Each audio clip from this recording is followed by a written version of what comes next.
You were saying that your life expectancy was like 3 days in Vietnam? Yes, because the Jeep thing, that's why I kept on that tank a lot.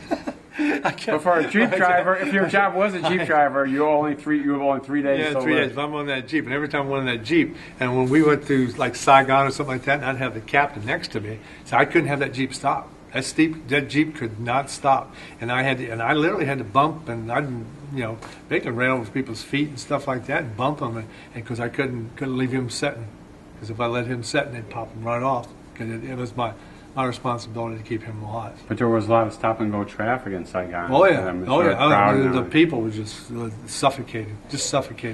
That's why you never knew and you had to be careful what you took out of pop machines. You couldn't drink pop out of pop machines because at that time they were putting crushed glass in the ice and deal. You couldn't buy.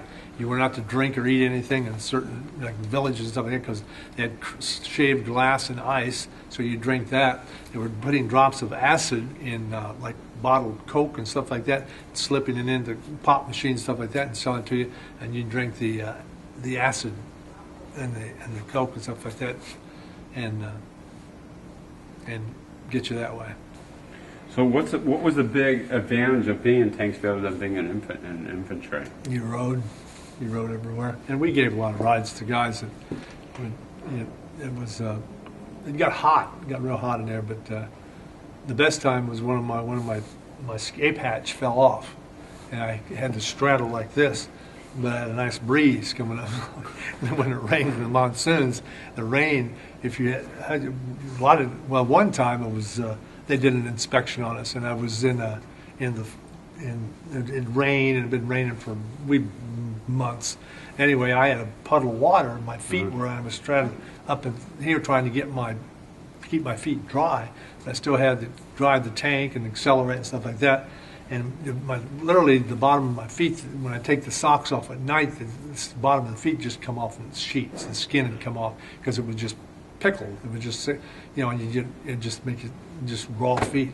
Anyway, they came and did an inspection, and they wanted to see my logbook. And a logbook crap, like I'm going to keep track of all the oil changes and stuff like that. That's it's in there, and it was just bizarre. And so anyway, they get down there, and this lieutenant was inspecting, jumps out of the tank and comes screaming, "Who's the driver? Who's the driver?" And it was me.